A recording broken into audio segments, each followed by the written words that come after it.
Smitty, Jahmyr Gibbs is trash. Smitty, I knew Jahmyr Gibbs was going to be awful, but did you? And are you overreacting? If you're overreacting, or 1 out of every 15 people I see right now overreacting on Jahmyr Gibbs right now, talking about his future, talking about, oh man, I lost my league because of Gibbs. You didn't lose because of Gibbs. You lost because of Campbell. You lost because of a couple other reasons. Offensive line, Jared Goff. But this is making me want to run out and create this video because there's keeper ramifications, dynasty ramifications. There's advantage here to be had. And there's also a calming of the storm. And there's also just a need for 2026 conversation. The fantasy football show, Jahmyr Gibbs, emergency show begins right now. You're watching the Running Back Show. Look, I understand a lot of people are in their feelings coming out of a semifinal week, or even the week before, where maybe Gibbs, Campbell, the Lions knocked you out of the fantasy football playoffs. And I get it. I've got a couple best ball drafts that were knocked out because Gibbs didn't get the football. But when we talk 2026, and this is for redraft 2026, it's also for dynasty and keeper 2026, there's so much advantage here to be had from the Panic Peters. And I'm not saying anybody out there in a keeper or dynasty league is selling Gibbs dirt cheap or anything, even at second round value. I'm not a moron.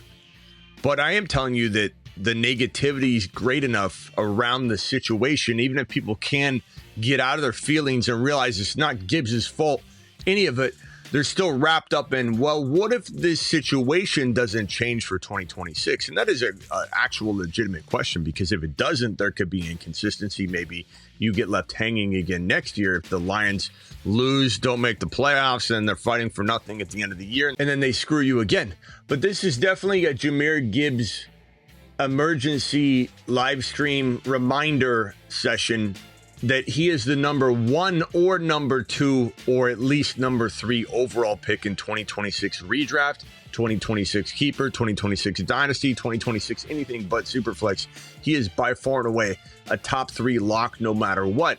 And the fact that I'm seeing 1 out of every, 20 or 25 messages that relates to Jahmyr Gibbs specifically, at least 1 in 20 or 25 has some sort of smart aleck response like, oh, I knew this was coming, or Gibbs, it was so easy. Like a couple of them were, it's so easy to see Gibbs' trash week coming. Because he's trash and the situation is trash. And again, I'm as upset as you are about the situation, but things will get better. This is definitely a great offense in terms of personnel.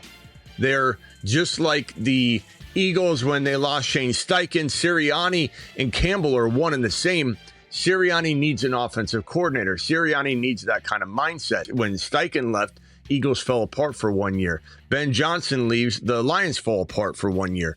It is more than likely going to be better and resolved for the most part next season. This is a talented squad full of monsters, and they will be back, and they will be better than they were this year, next year. I'm not trying to say they're going to win a Super Bowl next year. I'm not trying to say any of those things, but this is a team that has the capability of doing those kinds of things. And Gibbs is the leader on the forefront of this, and he is by far and away a top 3 lock for me in 2026, every format. And again, you're not going to steal him away from a fantasy owner. You're not sending him away for 1 first-round pick or something like that.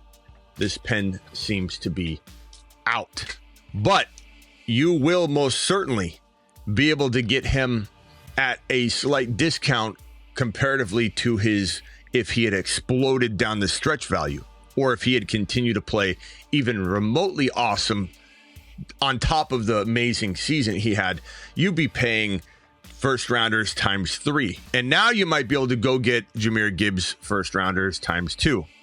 2 first rounders, Jahmyr Gibbs, 2 first rounders, and another player for Jahmyr Gibbs. You are paying ridiculous value that destroys your entire team. 3 first rounders plus players and other considerations to get Jahmyr Gibbs, and then you got nothing to wrap around Gibbs to make your team solid. Now you can go get Jahmyr Gibbs in a trade.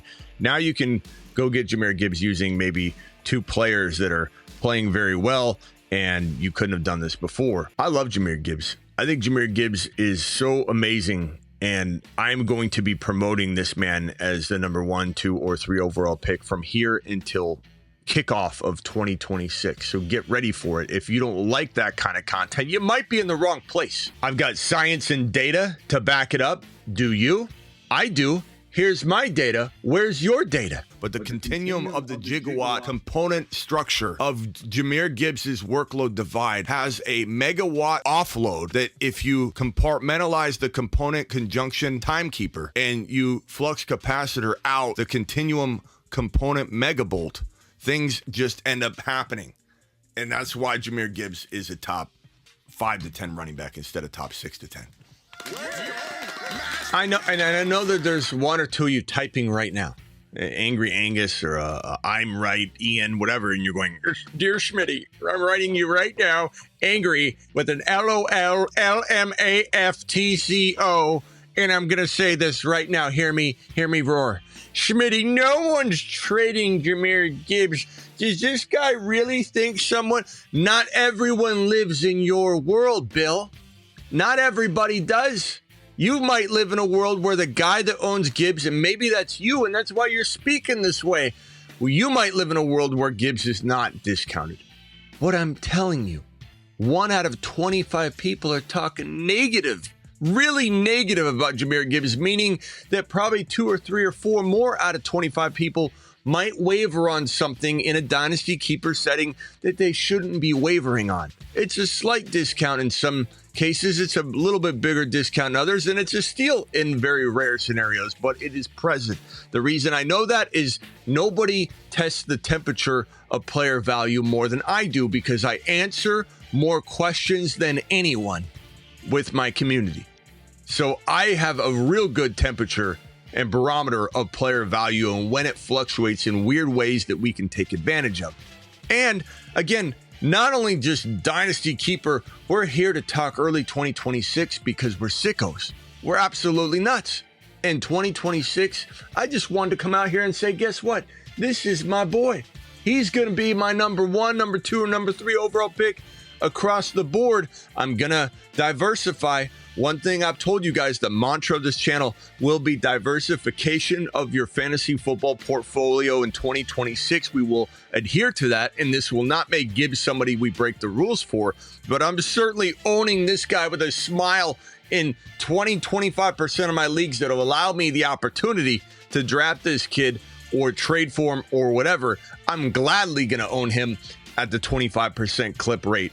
30% even, but I am going to try and adhere and stick to the plan of attack of diversification across the fantasy football portfolio for the entire 2026 season because of the injuries, because of the bust, because of everything that can happen and end up unfolding. A random injury to Gibbs that is uncontrollable, something you couldn't see coming. A random no contact injury could wipe out 50-60% of your league. So no matter what, diversification is necessary and needed in today's fantasy football, which is now from 2025 to now littered with injuries and busts all up and down the top 50, top 100 overall. Uncontrollable things. We looked at the top 50 overall. We're going to do another video on this and broke it down that we literally have seen 50% of the entire top 40, top 50 bust entirely as a complete waste of a pick or an injury, out for the season or missing a significant portion, like half or more of the season, and ruining a fantasy football run. You have to protect yourself of that. It is different. We're playing at a different time. The vibe is different with these injuries. The bust rate is different. Some of it is explainable. Some of it's the turnover of offensive coordinators year over year. Offenses can't stay the same. Look at the situation we're talking about right here. Had Ben Johnson maybe 5 years ago stayed for a couple more years before he got a head coaching opportunity, Gibbs would have flourished without any sort of hiccup. But now we live in different times. You have a great season as an OC, you're gone coaching some team that next year. So that's why we do have a more tendency to lean toward let's diversify versus previous years where we just say, stack it up, baby. Gibbs all the way. He gets hurt. We're going to ride it out. I used to be like that. Nothing's wrong with that. That was a great approach. We did it good. We did it live. We did it well. But this is different. This is now logically saying, guess what? Times have changed, ladies and gentlemen. Things are different now, ladies and gentlemen, and we are here to adjust and adapt and make sure we dominate the best way we can. Don't be scared of this man. Don't own him in every league, but damn straight, we're owning this guy.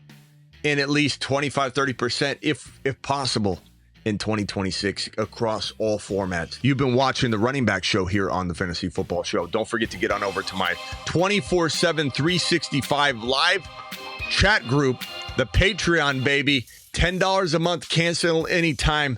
Get on over there. I'm live Monday through Friday, 8 p.m. Eastern, every single Monday through Friday. Live whenever big news breaks and live at midnight Eastern almost every single night. Please check out the sponsors below to support the channel. Appreciate you.